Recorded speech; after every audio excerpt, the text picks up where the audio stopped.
Welcome to North Press Weekly News Harvest. This week, the main story has been the Turkish military escalation in northern Syria, which began just after midnight on November 20th. The escalation began with a series of airstrikes across Syria's north, namely Kobani, Derik, Zergan, and the northern countryside of Aleppo. In the first 3 days alone, Turkish forces carried out 6 airstrikes, 6 drone strikes, 82 shellings with heavy artillery, tanks, and missiles. 45 critical infrastructure sites, including hospitals, gas stations, and oil wells, were also targeted. In the initial bombardment of Derik, an electric worker was killed. When civilians went to attempt to provide aid, they were targeted by another strike, which killed 11 and wounded 6.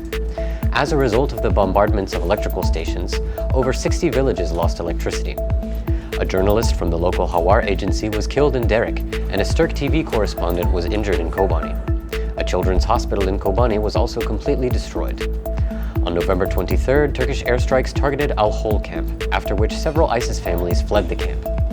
Later in the week, the Cubs of the Caliphate, an ISIS youth group, attempted another escape. 2 of the Cubs were injured, 3 fled the camp, and 3 were arrested by security forces. Turkish President Recep Tayyip Erdogan has vowed to carry out a ground invasion of northeast Syria in the coming days, in what observers say is retaliation for a deadly bombing in Istanbul in mid-November. Turkey blamed Syrian Kurds for the attack, though the SDF and Autonomous Administration are adamant that they played no role in the bombing. Though the US and Russia have both called on Turkey to halt the bombing campaigns, the strikes continue until now.